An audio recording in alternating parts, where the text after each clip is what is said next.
Breaking news చూస్తున్నారు. KC Venugopal కు big shock తగిలింది.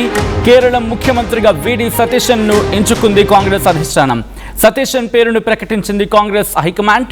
కేసీ వేణుగోపాల్ కు కాంగ్రెస్ బుజ్జగించింది.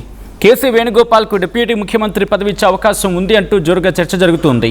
హైకమాండ్ నిర్ణయానికి కట్టుబడి ఉంటానన్నారు వేణుగోపాల్. మొన్నటి వరకు సీఎం రేస్లో ఉన్నారు కేసీ వేణుగోపాల్. కేరళ ముఖ్యమంత్రిపై సుదీర్ఘ కసరత్తు చేసింది కాంగ్రెస్. ఏకంగా మే 4న ఫలితాలు విడుదలైతే దాదాపుగా 10 రోజుల సమయం పట్టిందంటే అర్థం చేసుకోవచ్చు. ఎంతో ఉత్కంఠగా సాగిన తమిళనాడు ఎలక్షన్స్ రిజల్ట్స్ వచ్చేసాయి. ముఖ్యమంత్రిగా విజయ్ ప్రమాణ స్వీకారం కూడా అయిపోయింది. కానీ కేరళ మాత్రం ఉత్కంఠ కొనసాగింది. కేరళ ముఖ్యమంత్రిగా కేరళ ముఖ్యమంత్రి అంశం మీద సుదీర్ఘంగా కసరత్తు చేసింది కాంగ్రెస్. కేసీ వేణుగోపాల్ను ముఖ్యమంత్రిని చేసేందుకు తీవ్రంగా శ్రమించారు రేవంత్ రెడ్డి. అయితే రేవంత్కు షాక్ ఇచ్చింది కాంగ్రెస్ హైకమాండ్, మరి ముఖ్యంగా రాహుల్ గాంధీ. వరుసగా 6 సార్లు ఎమ్మెల్యేగా గెలిచారు సతీశన్. 2001లో తొలిసారిగా ఎమ్మెల్యేగా ఎన్నికయ్యారు సతీశన్. 2021 నుంచే ప్రతిపక్ష నేతగా ఉన్నారు సతీశన్. కేపీసీసీ వైస్ ప్రెసిడెంట్గా, ఏఐసీసీ సెక్రటరీగా బాధ్యతలు నిర్వహిస్తున్నారు సతీశన్. ఒక్క మాటలో చెప్పాలంటే ఇటు వీడి సతీశన్ అడుగుపెట్టిన తర్వాత కాంగ్రెస్ ఒక పూనకం వచ్చింది అని ఉంటారు అక్కడ వాళ్ళు. ఎందుకు అంతవరకు సైలెంట్గా ఉన్న కాంగ్రెస్ ఒక్కసారి యాక్టివ్ మోడ్లోకి వెళ్ళిపోయింది. అండ్ ఈసారి ఒక్కసారి యూడీఎఫ్ గురించి మాట్లాడుకుంటే కాంగ్రెస్ 69 స్థానాలను దక్కించుకుంది. ఇంట్రెస్టింగ్గా మొత్తం అక్కడ 140 స్థానాలు ఉంటాయి. 140 స్థానాల్లో యూడీఎఫ్ 99 స్థానాలు గెలుచుకుంటే దాంట్లో కీలక పాత్ర కాంగ్రెస్ 63 స్థానాలు అంటే అర్థం చేసుకోవచ్చు. దాంతోపాటు ఐయుఎంఎల్ 22, కేసీ 7, ఆర్ఎస్పీ 3, ఇండి 1, మిగతామని 1. అయితే ఇక్కడ ఆసక్తికర పరిణామం ఏంటంటే రమేష్ చెన్నితల, కేసీ వేణుగోపాల్, వీడి సతీశన్ ముగ్గురు కాంపిటీషన్ ఉన్నారు. బట్ వీడి సతీశన్ ఎందుకు ఎంచుకుంది? అసలు వీడి సతీశన్ ఎంచుకోవడానికి కారణం ఏంటి? ప్రస్తుతం దీని గురించి మాట్లాడుకుంటుంటాం.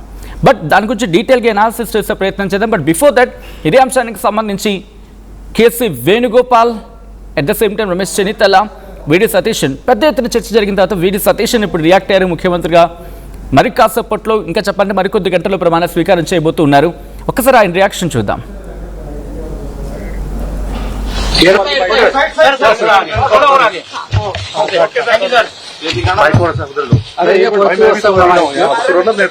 നമ്മുടെ രാജ്യം ചർച്ച ചെയ്യുന്ന സുപ്രധാനമായ കാര്യത്തിൽ പാർട്ടി ഹൈക്കമാൻഡ് ഇന്ന് തീരുമാനമെടുത്തിരിക്കുകയാണ്.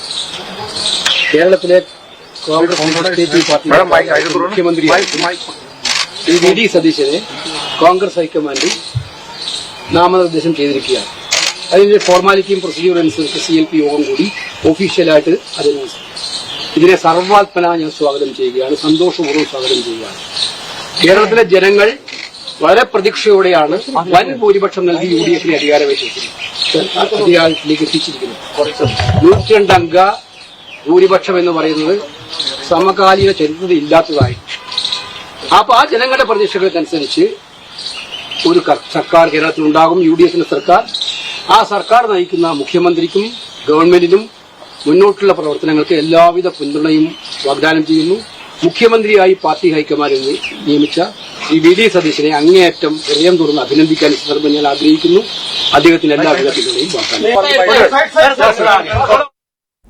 రైట్, అది కేసీ వేణుగోపాల్ రియాక్షన్. ఇటు పార్టీ హైకమాండ్ ఆర్డర్స్ని శిరసా వహిస్తాను, పార్టీ అధిష్టానం ఏం సూచించిందో అది క్రమం తప్పకుండా పాటించుకుంటూ పోతాను తప్ప నాకంటూ వేరే ఆశలు ఏమి లేవు అని అర్థం వచ్చేలా చెప్పుకొచ్చారు. పార్టీ నిర్ణయాన్ని శిరసా వహిస్తాను, స్వాగతిస్తున్నానంటూ చెప్పుకొచ్చారు. ఇటు ఏఐసీసీకి సంబంధించి కీలక వ్యక్తి కేసీ వేణుగోపాల్. డీటెయిల్గా మాట్లాడుకుందాం. అసలు ఎటువంటి అంశాలు ప్రభావితం చేశాయి? దాదాపుగా ఇటు రమేష్ చెన్నితల, వీడి సతీశన్ అండ్ కేసీ వేణుగోపాల్ ముగ్గురు మధ్య పోటాపోటీ వాతావరణం నెలకొనింది. ఏ అంశాలకు దోహదపడ్డాయి? సతీశన్ని ఎంచుకోవడం వెనకాల కాంగ్రెస్ వ్యూహం ఏంటి? డీటెయిల్గా మాట్లాడుకుందాం. మా ప్రతినిధి మధు అప్డేట్స్ అందించేందుకు సిద్ధంగా ఉన్నారు. మధు, ఇటు వీడి సతీశన్ని ఎంచుకోవడం వెనకాల కాంగ్రెస్ వ్యూహం ఏంటి? ఎగ్జాక్ట్లీ, అంటే ఎమ్మెల్యేల మద్దతు ఉంది. దాదాపు మే 4వ తారీఖు రోజున వచ్చినటువంటి రిజల్ట్ ముఖ్యమంత్రి ఎవరిని నిర్ణయం తీసుకోవడానికి కాంగ్రెస్ పార్టీ దాదాపు 10 రోజులు కసరత్తు చేసింది. సుదీర్ఘంగా అక్కడ ఉన్నటువంటి స్థానిక ఎమ్మెల్యేల నుంచి సమాచారం తీసుకున్నారు. రాహుల్ గాంధీ తర్వాత మల్లికార్జున ఖర్గే పలుసార్లు భేటీ అయ్యారు. కీలకంగా మారింది అసలు ఎవరికి అవకాశం దక్కుతుందనేటువంటి చర్చ జరిగింది. ముగ్గురుకు సంబంధించినటువంటి పోటీలో విడి సతీశన్, చెల్లితాల రమేష్, తర్వాత కేసీ వేణుగోపాల్ ముగ్గురు తీవ్రంగా పోటీ పడ్డారు. అసలు కేసీ వేణుగోపాల్ అయితే ప్రస్తుతం మనకు తెలుసు రాహుల్ గాంధీకి అత్యంత సన్నిహితుడు, జనరల్ సెక్రటరీగా ఉన్నారు. ఏఐసిసికి సంబంధించి అత్యంత కీలక నిర్ణయాలు తీసుకోవడంలో, దేశంలో కాంగ్రెస్ తీసుకున్న నిర్ణయాల్లో కీలకమైనటువంటి పాత్ర కేసీ వేణుగోపాల్ పోషిస్తా ఉన్నారు. ఆయన కూడా నాకు ముఖ్యమంత్రి పదవి దక్కుతుందనేటువంటి ఆశతోనే ఉన్నారు.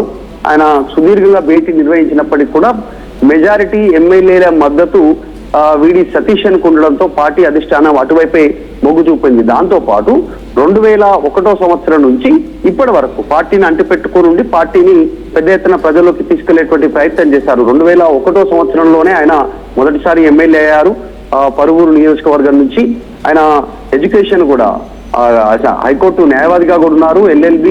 ఎల్ఎల్ఎం చేశారు. ఆయన మే 31, 1966లో జన్మించినటువంటి విడి సతీశన్ ఎర్నాకుళం జిల్లాలో నెట్టూరు గ్రామం నుంచి కంటిన్యూషన్ లో రాజకీయాల్లో కంటిన్యూ అవుతూ వస్తున్నటువంటి పరిస్థితి. ఇప్పటివరకు 6 సార్లు ఎమ్మెల్యేగా గెలిచారు. అక్కడ స్థానికంగా కాంగ్రెస్ పార్టీ నాయకుల్లో పెద్ద ఎత్తున పట్టుంది. కాస్త పెద్ద ఎత్తున పోటీ ఉన్నప్పటికీ కూడా అధిష్టానం ఆయన వైపు మొగ్గు చూపినటువంటి పరిస్థితి ఉంది. కాంగ్రెస్ ఈ రోజు అక్కడ నిలబడడానికి కారణం విడి సతీశన్ అనేటువంటి పేరు పెద్ద ఎత్తున ఉంది. మొన్న ఎన్నికల తర్వాత రిజల్ట్ తర్వాత పోటీ ఎక్కువైంది. కేసీ వేణుగోపాల్ మద్దతుదారులు, విడి సతీశన్ మద్దతుదారులు ఒక రకంగా బల నిరూపణ చేసుకునే ప్రయత్నం చేశారు. పెద్ద ఎత్తున ఫ్లెక్సీలు, కాబోయే ముఖ్యమంత్రి కేసీ వేణుగోపాల్ అంటూ ఆయన ఫ్లెక్సీలు అక్కడ పెద్ద ఎత్తున ప్రచారం చేస్తే విడి సతీశన్ మద్దతుదారులు కూడా అంతే పెద్ద ఎత్తున పోటీగా కేసీ వేణుగోపాల్ కి ఫ్లెక్సీల రూపంలో అధిష్టానానికి నిరసన తెలిపే ప్రయత్నం చేశారు. ఇప్పుడు ఆల్రెడీ కర్ణాటకలో కాంగ్రెస్ ఉంది, తమిళనాడులో అక్కడ టీవీకేకు మద్దతు ఇచ్చి ప్రభుత్వంలో భాగస్వామ్యం అయింది, తెలంగాణలో కాంగ్రెస్ అధికారంలో ఉంది. సో సౌత్ లో బలంగా ఉన్నటువంటి సందర్భంలో అక్కడ కేరళలో డిస్టర్బ్ కావద్దు, మెజారిటీ ఎమ్మెల్యేల మద్దతు ఉన్న విడి సతీశన్ కే అవకాశం ఇవ్వాలనేటువంటిది కాంగ్రెస్ పార్టీ నిర్ణయం తీసుకోవడం అనేటువంటిది ఇక్కడ కొసమెరుపు. మనం చూసాం మొన్న ఎన్నికల్లో తెలంగాణ ముఖ్యమంత్రి రేవంత్ రెడ్డి కేరళ పర్యటించారు. పెద్ద ఎత్తున అక్కడ ఉన్నటువంటి ముఖ్యమంత్రి విజయ్ ని టార్గెట్ చేశారు, లేఖలు రాశారు, మెయిల్ చేశారు. ఒక పోటీ వాతావరణం జరిగింది, నీ టైం అయింది, దిగి వెళ్ళిపో అనేటువంటి స్టేట్మెంట్ చేశారు. ఇదంతా కూడా కేసీ వేణుగోపాల్ కు మద్దతుగా ఇక్కడ తెలంగాణ ముఖ్యమంత్రి రేవంత్ రెడ్డి అక్కడ వెళ్ళి ప్రచారం చేశారనేటువంటి చర్చ కూడా జరిగింది. ఒక రకంగా ఆయన మద్దతు కోసమే అక్కడ ఒక టీవీ ఛానల్ కూడా స్థాపించారనేటువంటి చర్చ నేపథ్యంలో అనూహ్యంగా ఏఐసిసి అధిష్టానం విడి సతీశన్ వైపే మొగ్గు చూపింది. కాంగ్రెస్ పార్టీలో చీలికొద్దు, కరెక్ట్ గా తాను ఎక్కువ ఎమ్మెల్యేల మద్దతు ఎవరుందో వారికే అవకాశం ఇవ్వాలనేటువంటిది నిర్ణయం తీసుకున్నట్టుగా తెలుస్తా ఉంది. తర్వాత కాంగ్రెస్ పార్టీ మొదటి నుంచి కూడా ఆయన లాయల్టీ 6 సార్లు ఎమ్మెల్యే 2021 నుంచి తీసుకుంటే 2011, 16, 2021, ఇప్పుడు 2026లో కూడా ఆయన గెలుపు అత్యంత కంటిన్యూ గెలుస్తూ వస్తా ఉన్నటువంటి సిచ్యువేషన్ ఉంది. ప్రతిసారి మెజారిటీతో, పెద్ద ఎత్తున మెజారిటీతో గెలుస్తూ పోతా ఉన్నారు విడి సతీశన్. కాబట్టి పార్టీ నిలదొక్కుకోవాలన్నా, మళ్ళీ కంటిన్యూషన్ లో ఒక మార్క్ ఉండాలన్నా, కాంగ్రెస్ మార్క్ అంటే మొదటి నుంచి కష్టపడ్డ వాళ్ళకి పాత్ర ఉంటుంది, వాళ్ళకి పెద్ద పీట ఉంటుంది అనేటువంటి మెసేజ్ వెళ్లాలన్నా విడి సతీశన్ వైపే మొగ్గు చూపాలనేటువంటి ఏఐసిసి అధిష్టానం నిర్ణయం తీసుకుంది. కేసీ వేణుగోపాల్ కూడా క్లారిటీ ఇచ్చారు. ఏఐసిసి అధిష్టానం ఏ నిర్ణయం తీసుకుంటే దానికి నేను కట్టుబడి ఉంటాను, నేను కావాలనుకున్న మాట వాస్తవమే, ముఖ్యమంత్రి రేస్ లో ఉన్న మాట వాస్తవమే, కానీ అధిష్టానం నిర్ణయమే ఫైనల్ అనేటువంటి స్టేట్మెంట్ చేశారు. తర్వాత విడి సతీశన్ కూడా స్టేట్మెంట్ చేశారు. కేసీ వేణుగోపాల్ ఆయన పోటీలో ఉన్న మాట వాస్తవం, నాకు పదవి ముఖ్యం కాదు, కానీ ఎమ్మెల్యేల మెజారిటీ తర్వాత కాంగ్రెస్ పార్టీ అధిష్టానం తీసుకున్న నిర్ణయం ప్రకారం కట్టుబడి ఉంటాననేటువంటి విడి సతీశన్ కూడా నిర్ణయం ప్రకటించారు. సో మొదటి నుంచి టాప్ ప్రియారిటీలో ఉన్న విడి సతీశన్ పేరే తెరపైకి వచ్చింది.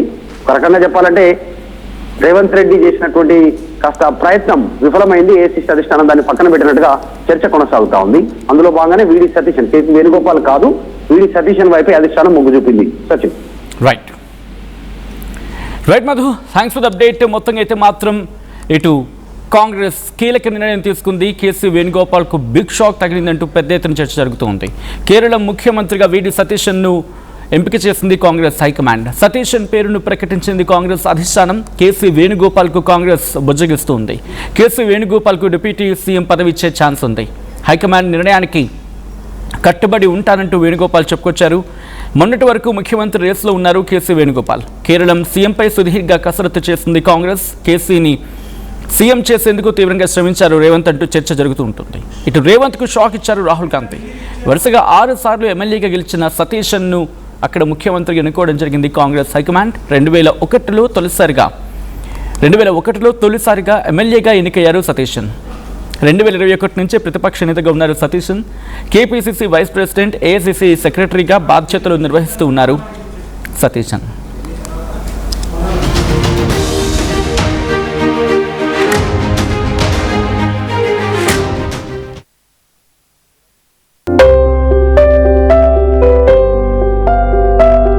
చిన్న చిన్న ఆనందాలు 35 ఏళ్లుగా నా జీవితంలో లేవు. 35 ఏళ్లుగా నేను డైపర్లలో బ్రతికాను.